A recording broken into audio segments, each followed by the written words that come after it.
Welcome to You Can't Get to Heaven in a Miniskirt podcast. My name is Sarah. And I'm Jessica.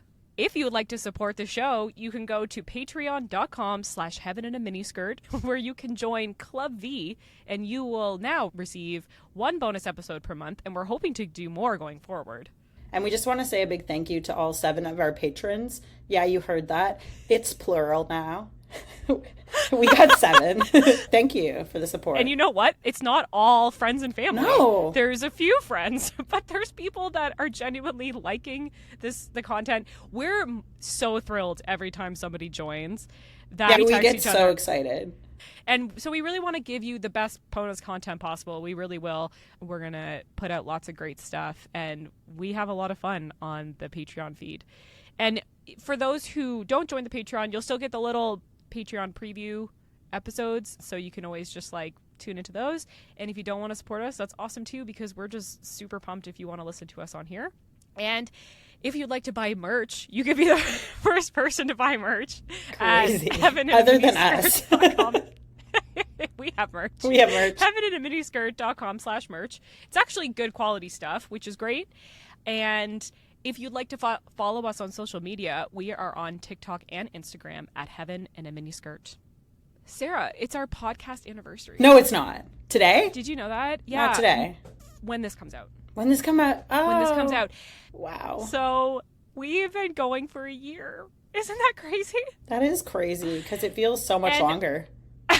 Does it really? It feels so much shorter in my opinion. I don't feel like it's been a year. I feel like this has been life-changing, because I went from not having any idea about Christian culture to now having a few Christian artists that I just listen to for fun. So this is my life now. Well, I think what's interesting about everything changing, about us doing this, is because, like you said, I personally didn't think about this for many, many years. And all I would tell people about my Christian days was, I was religious in high school. And people would be like, that's crazy. And I'm like, I know. And then that would be the extent of the conversation. And I had all these issues that I didn't understand had to do with how we were brought up.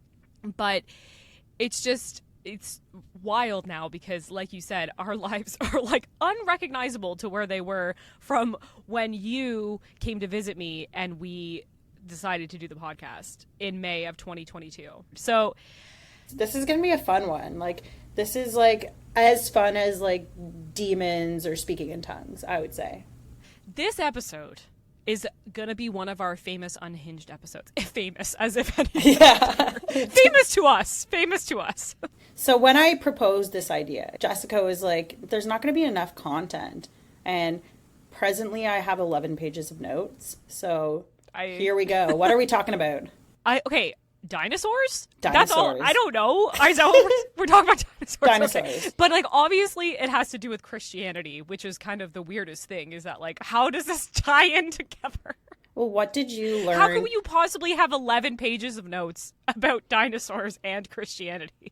So when I was growing up and I was in the church, I remember hearing about how dinosaurs and humans lived at the same time. Did you ever hear that? Okay, if I had heard that, I would have run the other direction, Sarah. So that is basically the premise of this episode. We're going to be getting into a lot of the young Earth creationist points of views, their arguing points, kind of the psychology, the personality psychology behind why people have certain types of views. And if there's mention of dinosaurs in the Bible, it's really all over the place. But it's been pretty fun to kind of go through. So yesterday I listened to an hour and 39-minute talk that Ken Ham gave to grade 6ers. And You what? And You listened to an hour and 39-minute talk that Ken Ham gave to grade 6ers. And he threw in so many far right talking points, in the beginning, God created... I can't do an Australian accent. Why am I trying? God, in the beginning, Australian accent. God created man and woman in his own image. So boys and girls, what does that mean? That's the first marriage. Can you say the first marriage is between a man and a woman? It was next level. So a lot of this is going to do with Ken Ham, because he is the founder of Answers in Genesis. So if you have any more interest on different interpretations of Genesis versus evolution. You can go to our episode about creation theories. I think it's called Evolution versus Creation. So you can go to that episode if you want some more context. You can go to Deb Harsma's episode where we interview her, and she's the president of BioLogos, and we're going to be looking at some articles from BioLogos today because obviously they're like, Ken Ham's silly. Ken Ham's a silly goose. No, he's not just silly. He's dangerous, and his views are so misinformed. Yeah. So, okay. I think the thing is about Deb Harsma is that she's so nice. And with BioLogos, I don't think they would ever say that Ken Ham's dangerous. They would just say he's silly. So she's not going to say it out loud, but like, we know that he's off his rocker. And did you actually sit down and watch this whole hour and a half? Yes. Oh, that's so frustrating. Did you get really mad? I was just blown away. And that's why I looked into the psychology of belief, because honestly, Ken Ham is very clearly an intelligent person. And lots of studies have shown that there's no correlation between intelligence and religious belief. Lots of people that are super intelligent believe in young earth creationism. Lots of people that are super intelligent don't. Most people don't. But it really comes down to personality characteristics and kind of how we interpret knowledge and how we tolerate nuance. And we'll get into that a little bit. I have that at the end. So if we get into the history of dinosaurs, so the first geological discovery of a dinosaur was in the 19th century. That's when they were finding all kinds of fossils of prehistoric creatures, including dinosaurs. There was a guy named Georges Cuvier. He was a French naturalist that's considered one of the founders of paleontology, and he had groundbreaking work in comparative anatomy, which allowed him to reconstruct the anatomy of extinct animals from like fragments of different fossils. And he was the first to propose that Earth had been marked by some catastrophic event that led to mass extinction of species in prehistoric times. And then if we look at Mary Anning, who was very influential, she was born in the 1700s, and she was an English fossil collector and self-taught paleontologist. And she played a major role in the first discovery of Jurassic marine reptiles, which is so cool. She was able to put together the first complete skeleton of the Ichthyosaurus and the Plesiosaurus. Oh my god, are we going to have to say a bunch of dinosaur names? Yeah, and I'm going to butcher them all because definitely not a paleontologist here. But yeah, so she had a lack of formal education, but she played a major role in paleontology. And then the term for dinosaurs was coined in 1842 by Sir Richard Owen, a British paleontologist and anatomist. And so it comes from the Greek dinos, meaning terrible, and saurus, meaning lizard, so terrible lizard. So thus, the term dinosaurs was born. And one point that pissed me off the most about Ken Ham's an hour and a half lecture that I listened to was he was like, the name dinosaur wasn't even invented till the 1800s. So people are crazy. People are crazy to say that there's no dinosaurs in the Bible because there actually are. What? Wait, what? What? How is that a point? I need to dive deeper into that. Okay. That doesn't make any fucking sense. That's the point. Well, so he essentially was like, people say, there's no way there could be dinosaurs in the Bible. There's no mention of dinosaurs. And he's like, but the term dinosaur wasn't a thing until the 1850s. So these beasts that are described in the Bible are actually dinosaurs. And he gets into a couple different examples, which will be the Leviathan and the Behemoth.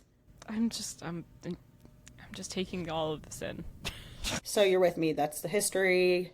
Quick overview. I'm with you. And then, so back in the 1700s, you'll notice that, again, this was like scientific revolution, 1700s, 1800s, lots of new discoveries were happening. There was a big emphasis on the scientific method. And James Hutton was a Scottish geologist, and he is referred to as the father of modern geology. And he argued that the Earth's history is characterized by cycles of erosion, sedimentation, and uplift rather than catastrophic events alone. So he kind of laid the groundwork for us understanding Earth's history as a product of slow natural processes operating over immense spans of time. And he was the first to suggest that, Earth is older. It is older than 6,000 years old. Because the prevailing belief, back in the day, they were like, oh, you just add up the genealogy in Genesis and you get... That's what Chem Hand still does. Yeah, I know. Yes. Okay, back in the day, that was, for Western Christians, the age of the earth was considered based on a literal interpretation of the Bible and adding up all the dates in Genesis. And there's all kinds of different views on the level of, or the mechanisms that God used to create Earth. The widely accepted view in science is that the Earth is around 4.5 billion years old and that humans and dinosaurs never coexisted. And so that's just like a little bit of the background. As they got into the 1800s and 1900s, there was a French physicist, Henry Becquerel, who discovered radioactivity. And you're the best at pronouncing it. I don't know. And Becquerel's discovery revealed that certain elements spontaneously emit radiation, transforming into other elements over time. So this paved the way for radiometric dating, which is a method that measures the decay of radioactive isotopes within minerals to determine their age. So this helps us estimate the age of rocks, fossils, and other geological materials, which supports the concept of an old Earth. Wow. That was a lot of really big words. And then... my face is like, oh yes, isotopes. Isotopes. Like, and Okay, cool. And then we get into, you've heard of Mary Curie, right? If it's not about cults, I probably don't. Okay. I think the problem is that a lot of things have left my brain since having a baby and learning about cults. I had to free up some space.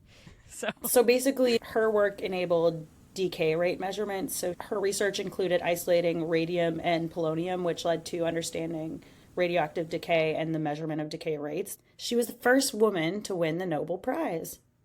Oh. And the only person to win Nobel Prize in 2 scientific fields. Oh my God, I love her. The first woman to become a professor at the University of Paris. So she helped contribute to our current knowledge of the Earth. And then lastly, we got Arthur Holmes, and he's a British geologist, and he was the first to calculate the age of the Earth based on radiometric data. And he estimated it was 4.5 billion years old, and that was in 1947, and that's still what we use today. And so that is the history of geology and, you know, how we know the age of the Earth. There's other things you can get into, like looking at the Big Bang, the travel of light, how long it would take the light from stars to travel to Earth, and using that as an estimate of the time that the universe has been around. So these are not by no means the only ways to measure the age of the Earth, but I can't get into everything because this is about dinosaurs. We got to remember it's about dinosaurs. So now we're here to talk about Ken Ham. We are here. Not about geology. So now we're here to talk about young Earth creationist arguments on dinosaurs. So, Sarah, I'm going to be so angry when this episode is over. I thought we were going to have fun, and now I'm like... You know what's so mind-blowing, though? What? Ken Ham believes, because he takes a literal interpretation to Genesis, so Ken Ham believes that the Earth was created on day 1, but then the sun, the moon, and the stars were created on day 4. I'm sorry, but like when he said that in the talk, and I was just like, oh my God. We learned this with Deborah Harsma, that some people don't take it's not a literal day. Like, people take it as several interpretations, and Ken is like, no, it's a day, like a 24-hour situation, except there's no sun. So how do we know it's a day? And the worst part in the talk that I was listening to, he was like, boys and girls. I don't know. I'm just not going to do the accent. That's actually very good. He's like, that was very good. Boys and girls. There's 7 days in the week. Even the atheists celebrate 7 days. And you know how we got 7 days? Why don't we have 10 days or 13 days or 3 days? It's 7 days because God created everything in 6 days and rested for a day. And I'm like, no, bitch. It's because of our revolving around the sun. Like on Mars, their day is 24 hours and like a certain amount of minutes. And then other planets have really short or really fucking long days. It's because of our revolving around the sun. It's not because God created the earth in 6 days. But why is there only 7 days in a week? It can't be because of the Bible. Well, why? No, because all cultures is week. Today's Gregorian calendar is ultimately based on phases of the moon. It takes the moon around 29.5 days to cycle through all the moon phases. And so you get a month and then 4 periods at 7 days each. This is even more interesting, though. Okay. Oh. Enter the Babylonians, the ancient society who lived in Mesopotamia, rounded the moon cycle to 28 days, divided it into 4, and used the 7-day week. This 7-day structure from the Babylonians is believed to have informed the book of Genesis in Hebrew and Christian Bibles. Stop. Yeah. Oh, that's so much cooler. Okay. Ken Ham. Just Google it, Ken. Oh my God. So avid astronomers and astrologers, the Babylonians developed a kind of horoscope around 500 BCE, where each day of the week was assigned to one of the classical planets. The 7 non-fixed celestial bodies visible to the naked eye. These are the Sun, the Moon, Mars, Mercury, Jupiter, Venus, and Saturn. Ooh. That is so cool. That is really cool. Okay, Babylonians, go off. So yeah, it was the ancient Babylonians' observations of astronomy that likely informed Genesis, and not the fact that God created it in 7 days. So when he said that, he's like, oh, the Earth is older than the sun. I was like, that doesn't even make sense. That doesn't make sense. Like, but in his mind, he's like, well, it's God, so like he can do whatever he wants. It's right. fine.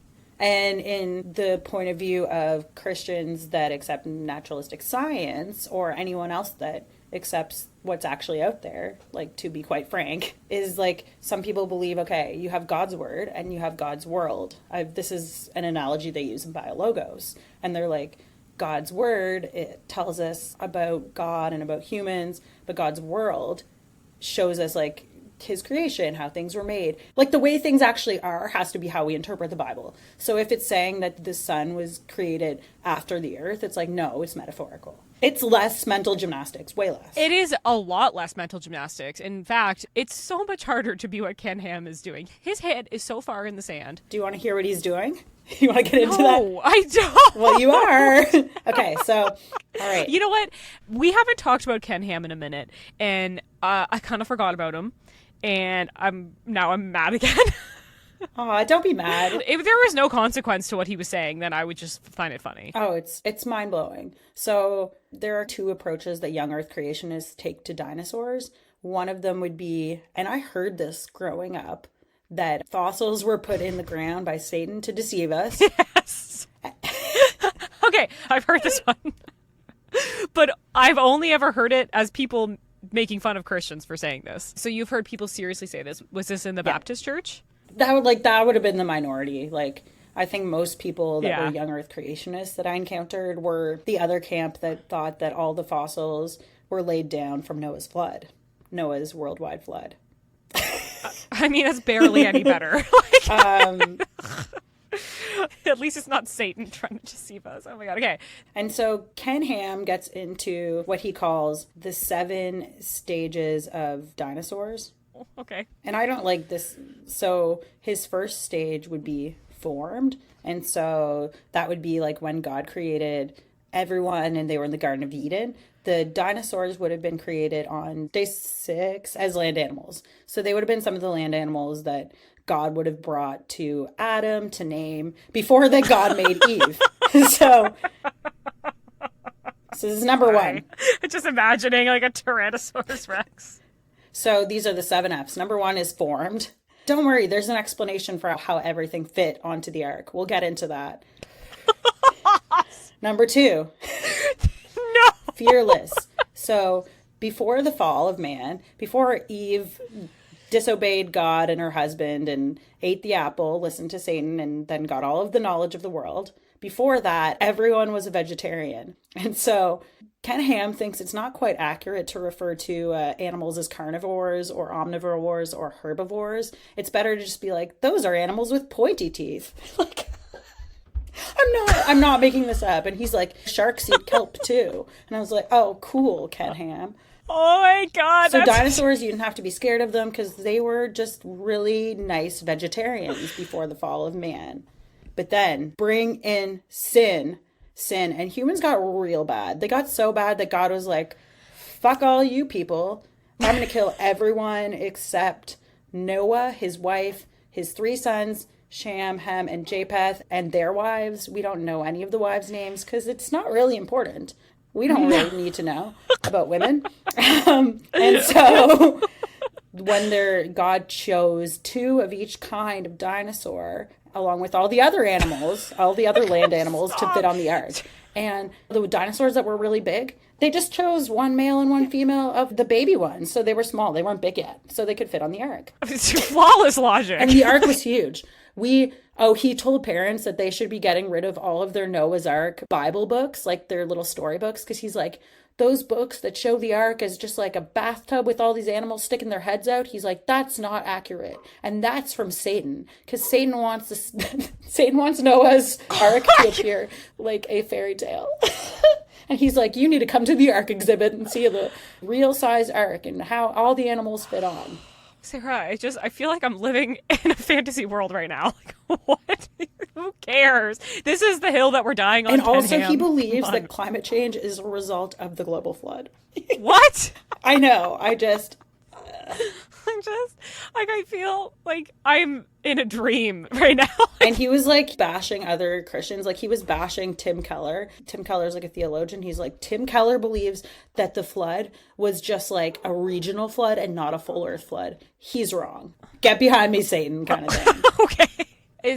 So I guess he's one of those people that uses Satan as an excuse for everything that he can't explain. So what happened is, like, when the global flood, allegedly, according to Ken Ham, when there was the global flood, it stirred up a bunch of mud and water, and then like a rapid burial of all of these organisms, and then they're preserved as fossils, and the fossil record reflects a global flood.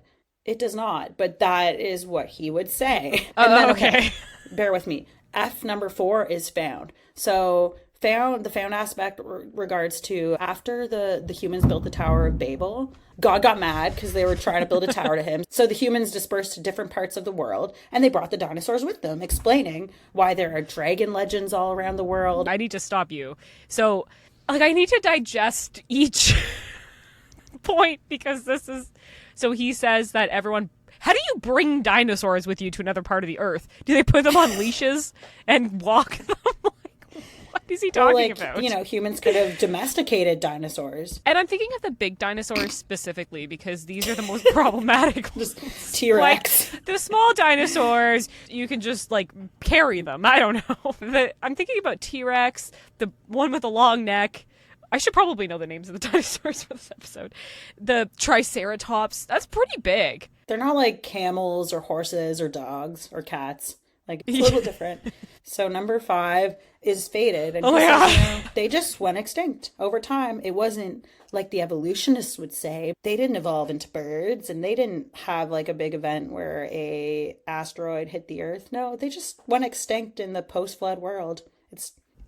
Like, okay, so what is his evidence? Is it just him being like, this is what I think, and that's my evidence? We'll get into his evidence. I just wanted to go through the 7 phases. So I can't wait for the evidence.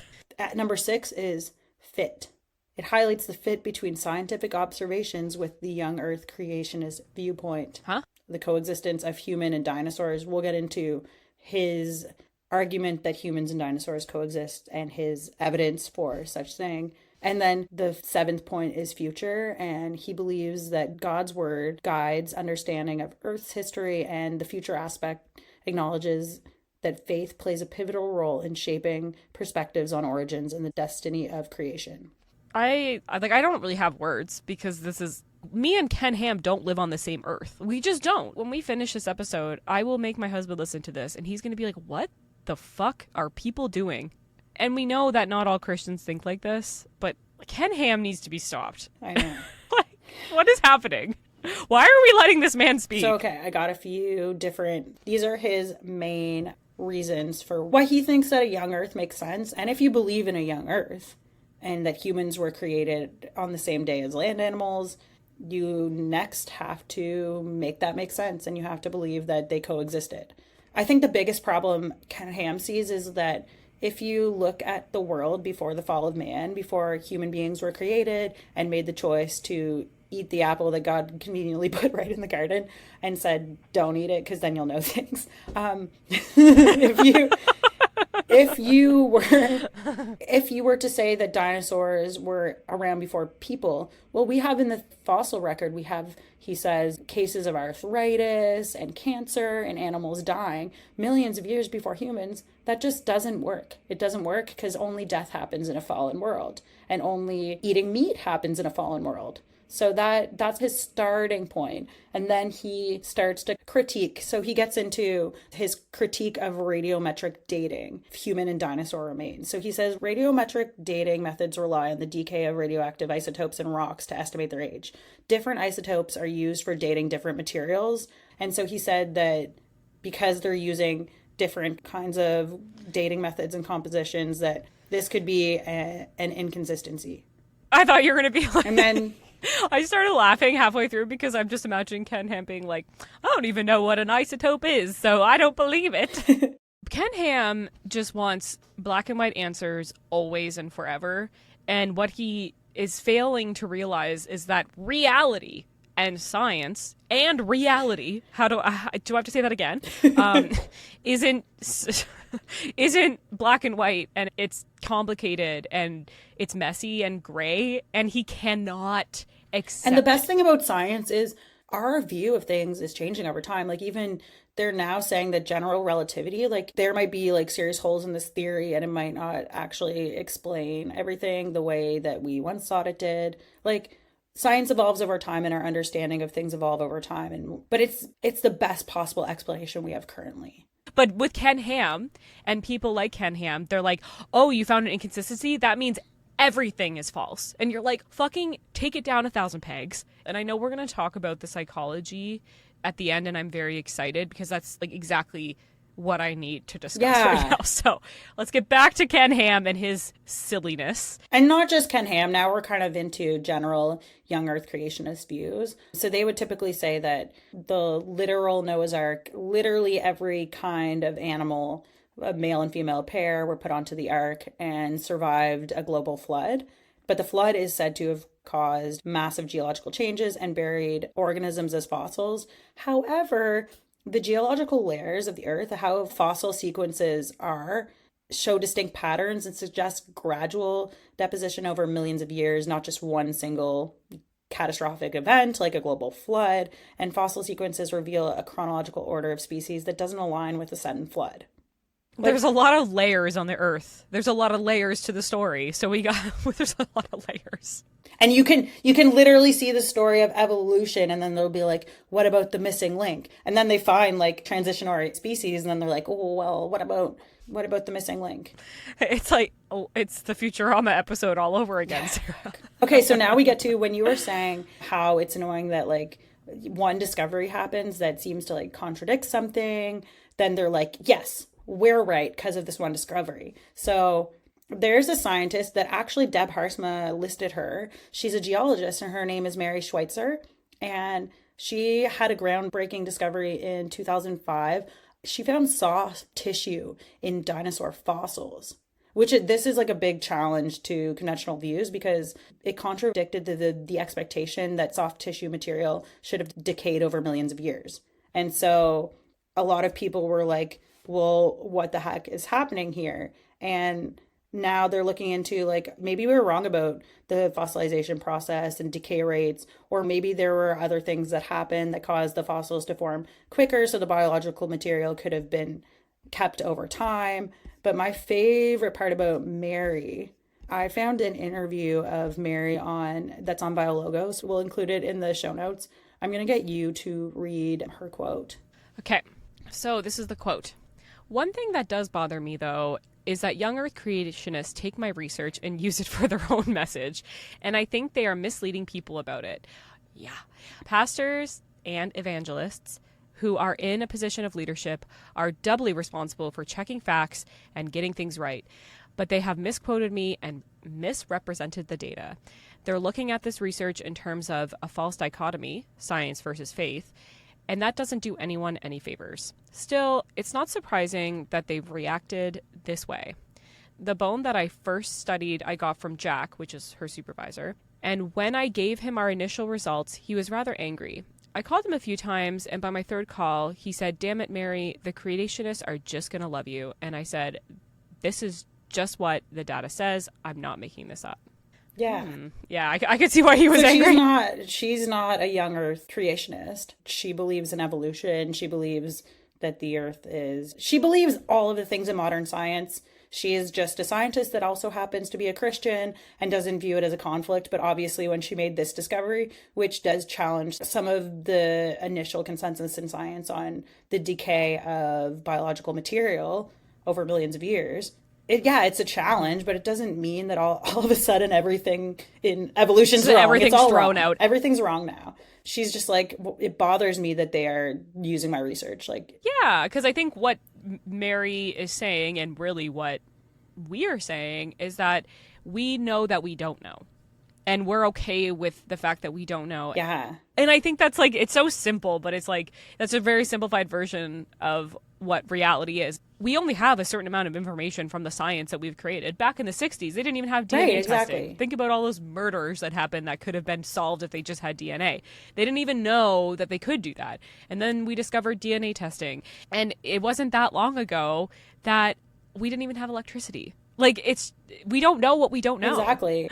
Imagine showing electricity to somebody in, like, I don't know, the Roman Empire. Yeah. So for her, I feel for her because she goes on to say that some other scientists that aren't Christian have questioned her motives because she's a Christian. She's like, my Christianity does not inform my science. Like, I am doing my research and I'm just reporting on what I'm observing. Like, it has nothing to do with my faith. And I'd be interested to read her book at one time. But yeah, you can go a lot of different ways with this, but I just thought it was funny that, like, literally Ken Ham cited her research and then she's like, ugh, I hate when they do this, because they're misrepresenting what actually happened and they're creating a false dichotomy, which we hate here at You Can't Get to Heaven in a Miniskirt. We hate false dichotomies. Sure do. All right, next up. So some other things that Ken Ham will claim as proof that humans and dinosaurs coexisted. I already mentioned that in Genesis, humans and land-dwelling animals were created the same day, so therefore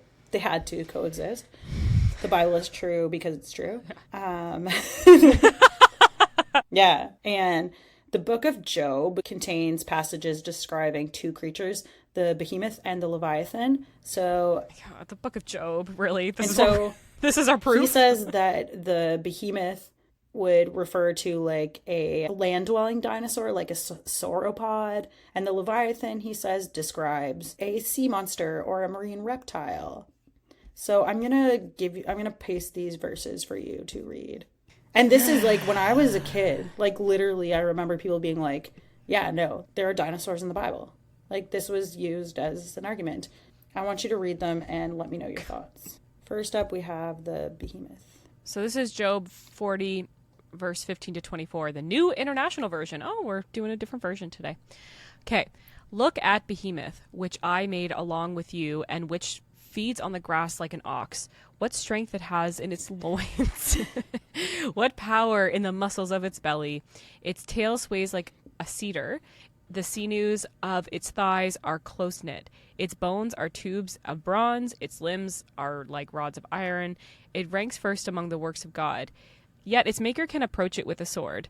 The hills bring it their produce, and all the wild animals play nearby.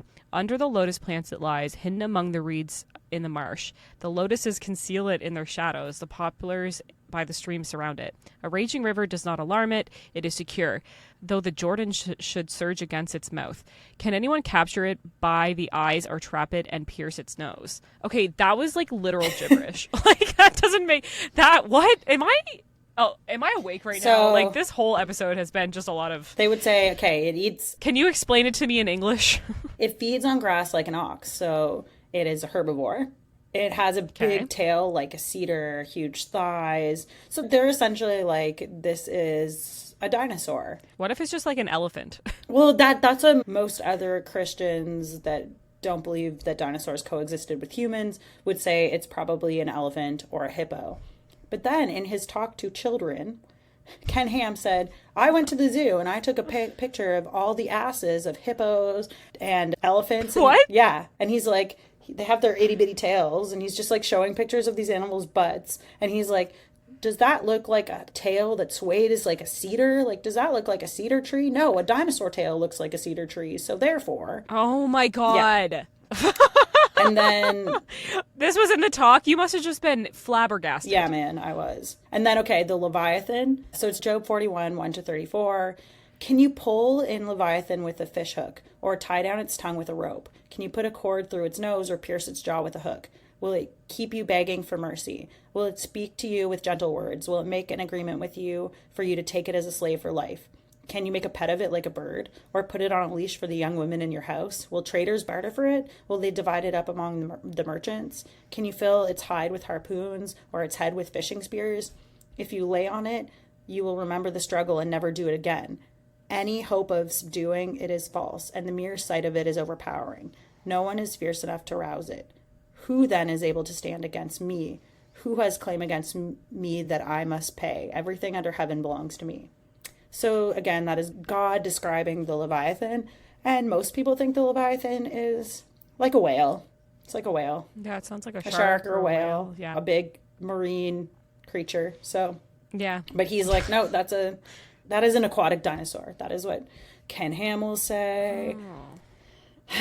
And so Ken, like, most of us don't even think this is real. Right. Like, the whole book is fake, so I don't. And then, like, he'll say that there's lots of depictions of dinosaurs or large reptiles in cave paintings. There's one specific example of this is the Ica stones that are a collection of engraved stones found in Peru that depict scenes of humans interacting with dinosaur-like creatures, and young Earth creationists have used this to support the evidence of their claims. However, the authenticity and interpretation of the stones are widely disputed. So there's not a leg to stand on. But like, humans take mushrooms and see all kinds of crazy shit. Yeah, and didn't you say that he said that there was legends of dragons in all cultures, yeah. So maybe it was just like, oh, because they, like, people imagine beasts. Yeah. They have images of their gods. Well, you think about like ancient Egypt, they had like dog heads, and are we saying that humans with dog heads existed? No. Yes, obviously.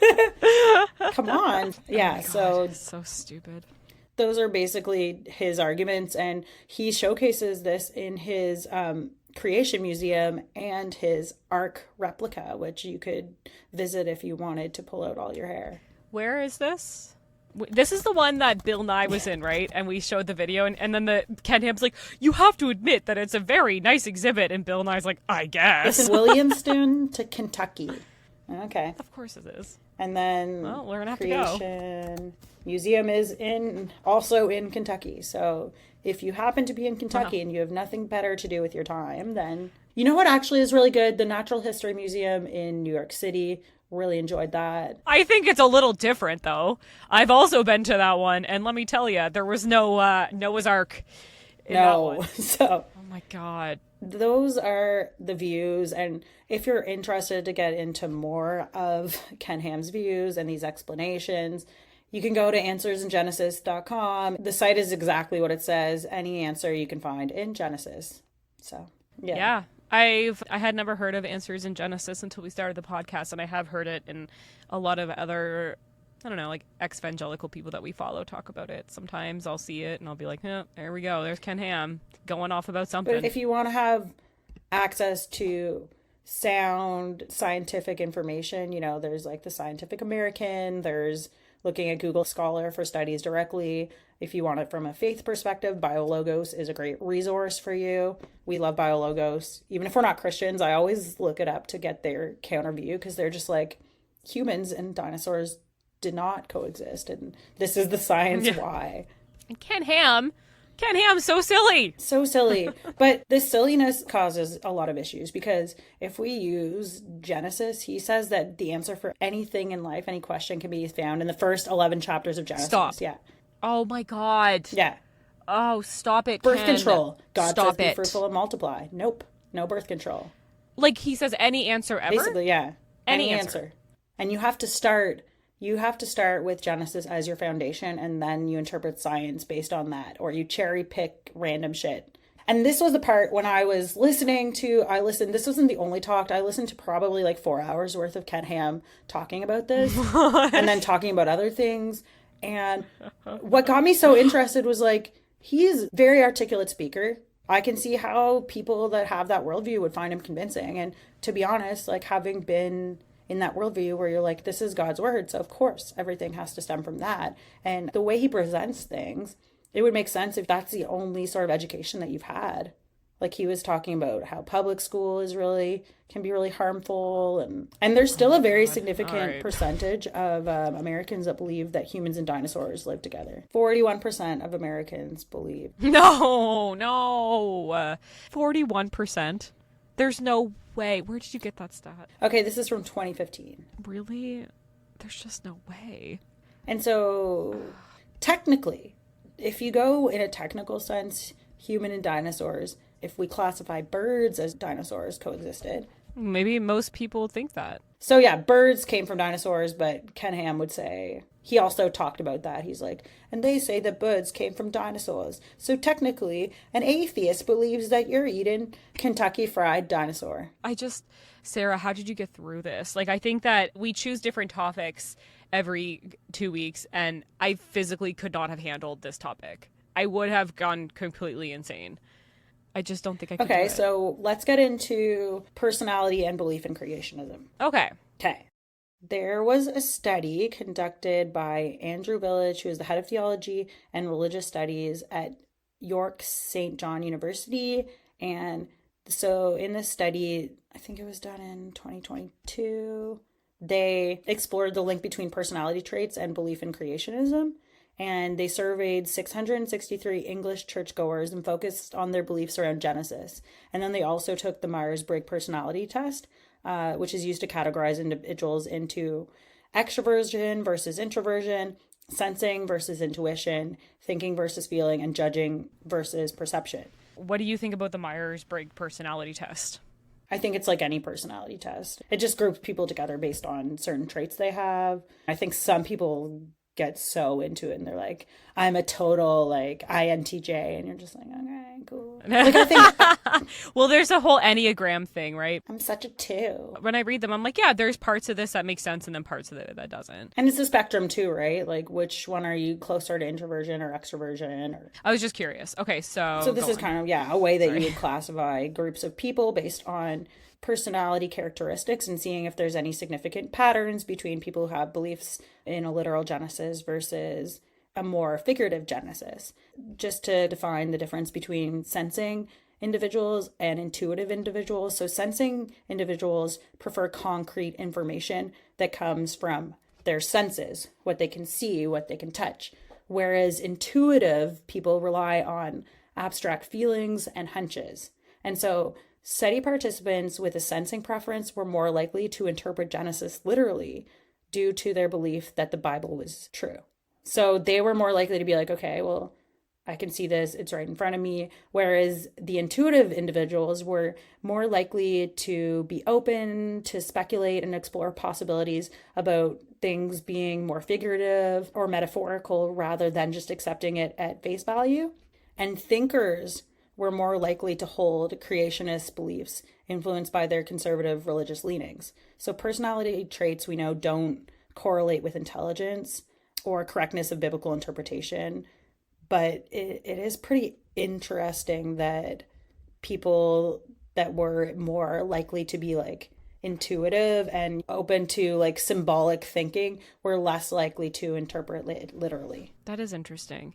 So when you explained all those ones, I'm like, well, obviously we must be more intuitive, but we're always like constantly discovering who we are and discovering ourselves. And I'm starting to like realize how much I rely on my intuition and gut for like basically anything. Like everything that I do is almost always that way. And then I go to the facts second sometimes. And I think that maybe that's why I started questioning religion quicker than maybe some other people did. Because I was like, this doesn't feel right. Because the intuitives rely on abstract feelings or hunches. And I'm actually like, my type is INTJ, which is introvert, intuitive, thinking, and judging. Oh, interesting. But that kind of makes more sense to me because there are some people that are like, well, the Bible's God's word. I can see it in front of me. So this is what's right. It has nothing to do with intelligence.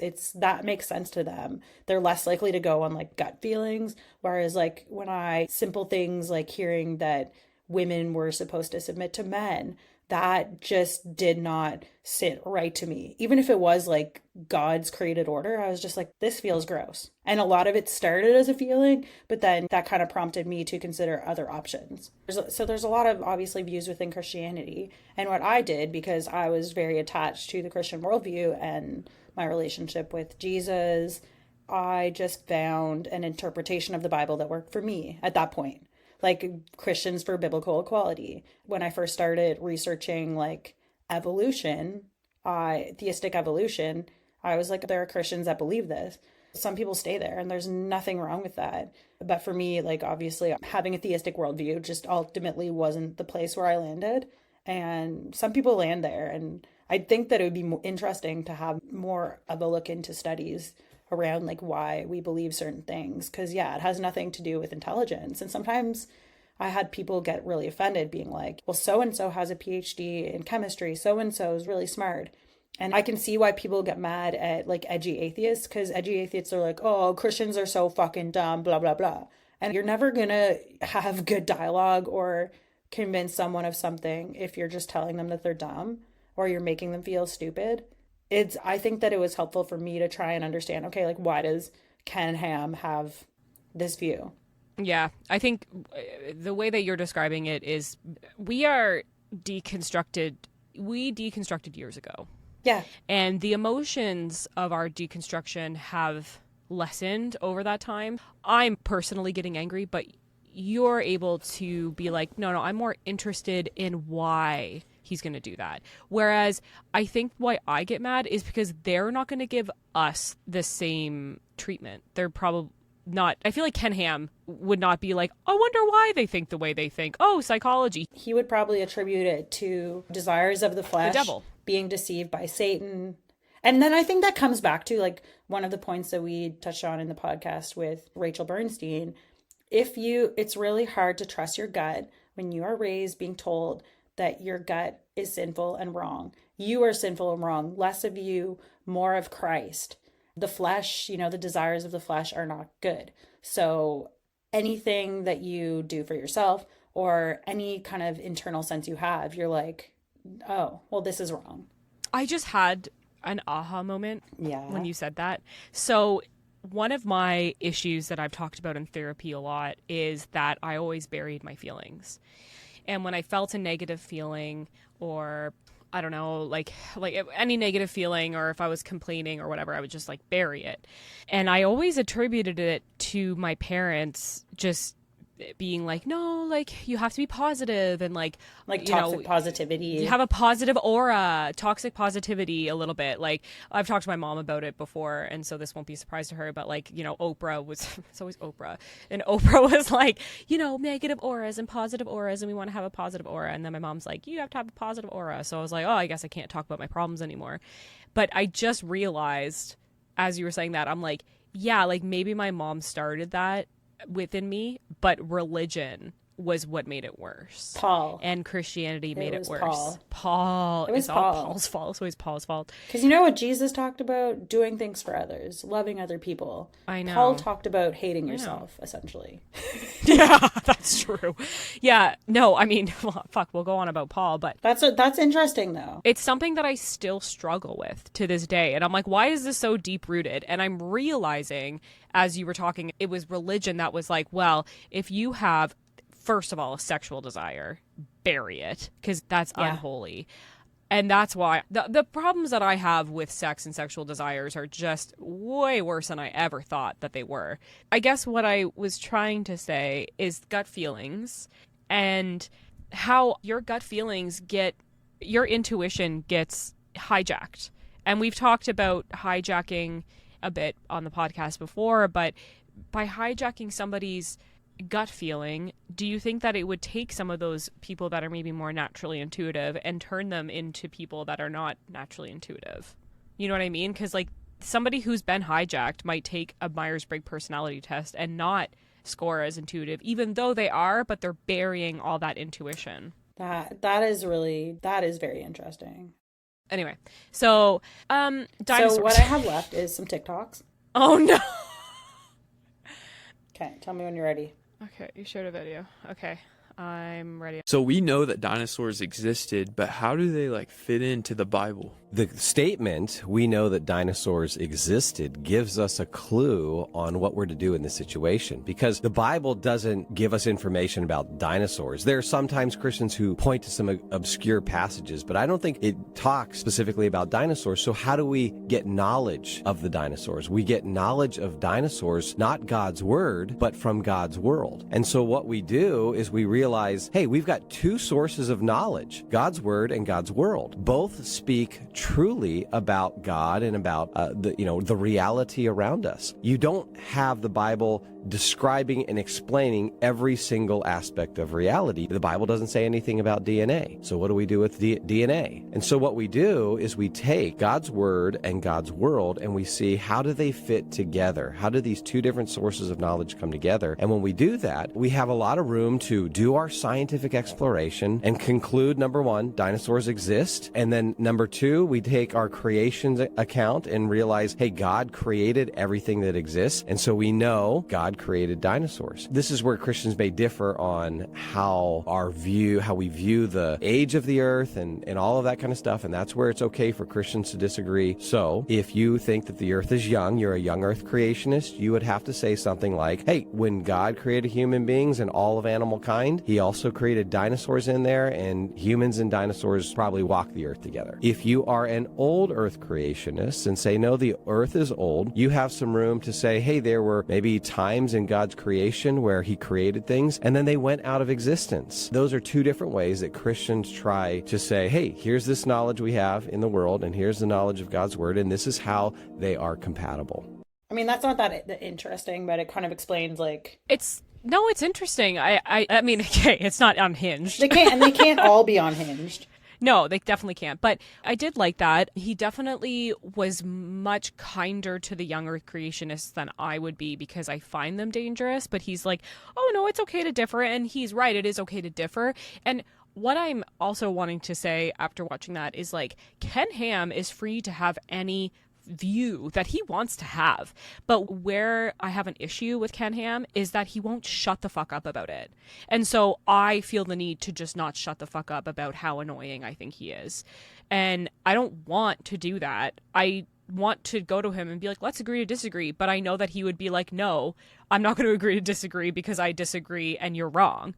And I just don't think he would give me the same good faith conversation that I would want to have. Like, if we ever had him on the podcast, I think I would rip my fucking hair out, because he wouldn't be able to just be like, oh, interesting, your views are interesting. But for him, he's very black and white. And for Ken Ham, he needs to have a young earth because he needs to have a world that is void of sin and death and destruction before the fall of man, in order for there to be salvation, in order for there to be a need for Jesus. I get it. I can logically see where he's coming from, but I just don't think it lines up with the rest of reality. That's all.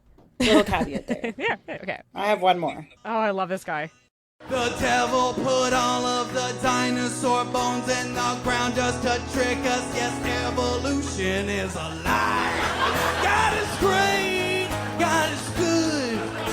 He helps us win the wars.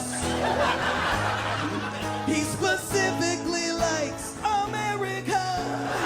Could you imagine if God wasn't on our side for the wars? That would suck. But he is. All of them deserved it.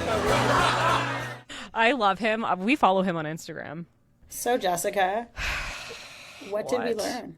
Oh my God, it's over? This nightmare of mine? But that was enough content for an episode. It unfortunately was. I don't think it was that bad. No, it was. Your content was wonderful. I just didn't like how it made me feel. Does that make sense? Yeah.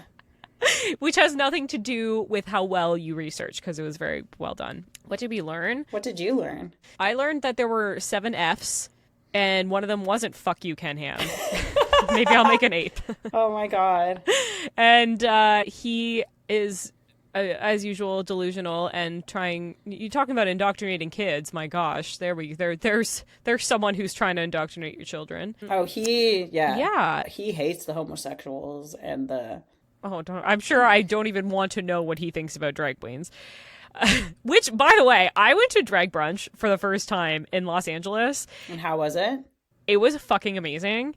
Everybody was amazing and so fun and hilarious, and all of the drag queens were so nice and funny, and it's a performance. Like, I think what people don't understand, well, first of all, they've never been to drag brunch. If they had been to drag brunch and had a nice, like, bottomless mimosa, I don't think that they would be protesting drag queens, because it's fucking great. But it is, like, the show that I went to, I'm like, there's no children here. They're not letting you in unless you're of legal drinking age. It's in a bar, but anyway, that doesn't really matter. But drag brunch was great. And let's get back to dinosaurs. So I learned that apparently there were dinosaurs in the Garden of Eden, which is hysterical, but also dinosaurs on the Ark. And the way that they got on the Ark was they just bought the little baby dinosaurs, which is fine, I guess, if you want to believe that.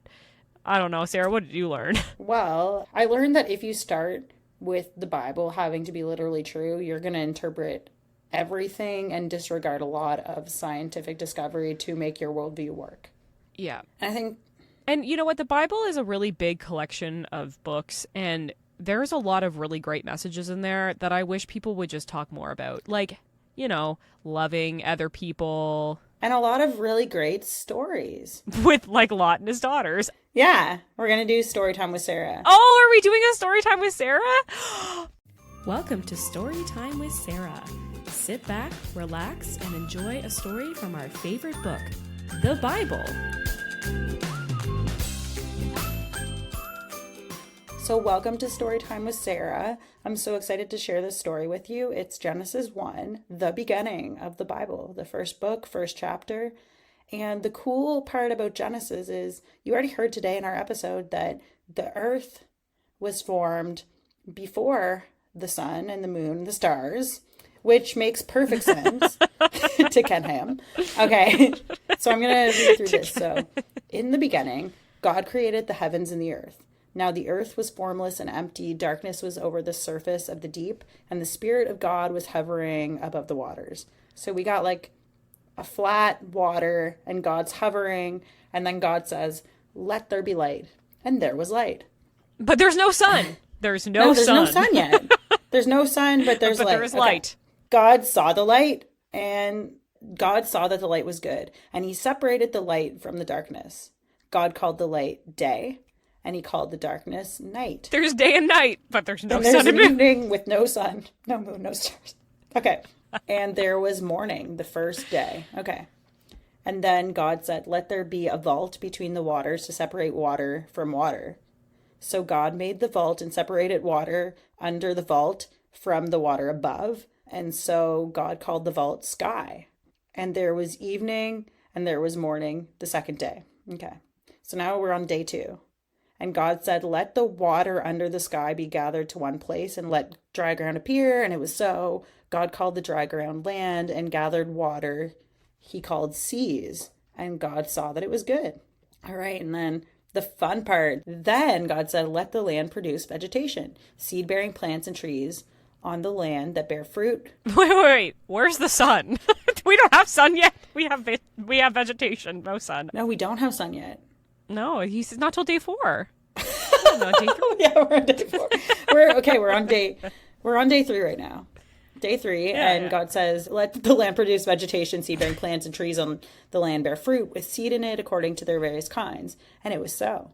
The land produced vegetation, plants bearing seed according to their kinds, and trees bearing fruit with seed according to their kinds. And God saw that it was good. And there was evening, there was morning, the third day.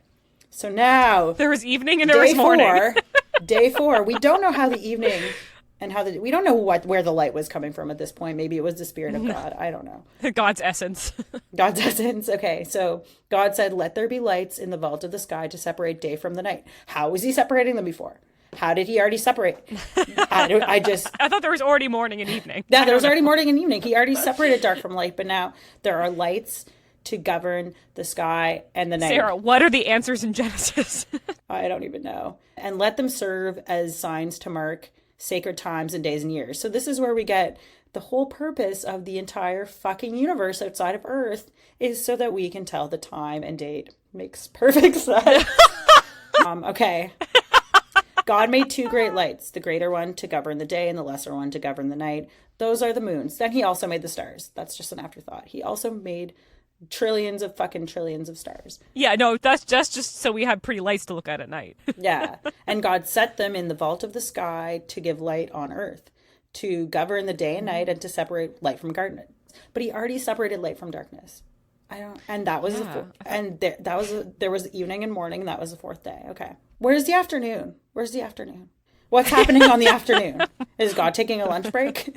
Yeah, it's this break time. This is when he has a siesta. And God said, okay, let the water teem with living creatures, and let birds fly above the earth across the vault of sky. So God created the great creatures of the sea and every living thing with which water teems and moves about in according to their kinds, and every winged bird according to its kind. And God saw that it was good. God blessed them and said, be fruitful and increase in number, and fill the water in the seas, and let the birds increase on the earth. And there was evening, and there was morning, the fifth day. Okay, now we get to the juicy part. God said, let the land produce living creatures according to their kinds. So this also includes dinosaurs, livestock, creatures that move along the ground, the wild animals, each according to its kind. And God saw that it was good. And God said, let us make mankind in our image, in our likeness, so that they may rule over the fish in the sea and the birds in the sky, over the livestock and all the wild animals, and over all the creatures that move along the earth. So God created mankind in his own image. In the image of God, he created them. Male and female, he created them. God blessed them and said, be fruitful and increase in number. Fill the earth and subdue it. Rule over the fish in the sea and the birds in the sky, and over every living creature that moves on the ground. That's why humans are important, and we can use the earth however we want. God saw all that he had made, and it was very good. And there was evening, there was morning, and it was the sixth day. And then God completed everything. So on day 7, he took a break. And then we get to chapter 2, and the Bible's like, and here's another account of how things were created. Really? Yeah. So it's like, this is the account of the heavens and the earth when they were created, and the Lord God made them. So in this one, he makes things in like a different order. What? Yeah, so in this one, he says, now no shrub had appeared on the earth, and no plant had sprung up. And the Lord God had not sent rain, and there was no one to work the ground. But streams came up from the earth and watered the whole surface of the ground. Then the Lord formed man from the dust of the ground and breathed into him the breath of life, and man became a living being. And now God planted a garden east in Eden and put the man there where he had formed. So in this one, it's totally different because he's making things after he's formed man. And he makes the garden, he puts man in it, and he says, like, you're free to eat from any tree, but you must not eat from the tree of knowledge of good and evil, for when you eat from it, you will surely die. And then he said he shouldn't be alone. He made him a helper. But before he decided to make Eve, he was like, let's just test out all the animals and see if you can find someone you like. And so he brought every single animal to Adam, and Adam named them. And then Adam was like, but there's no one I want to have sex with. So then God was like, oh, I'm going to do the first surgery ever. So he put him into a deep sleep under some general anesthetic. He took out his rib, sewed him up, and boom, with the rib, he made a woman. And then Eve fucked up. Oh my God.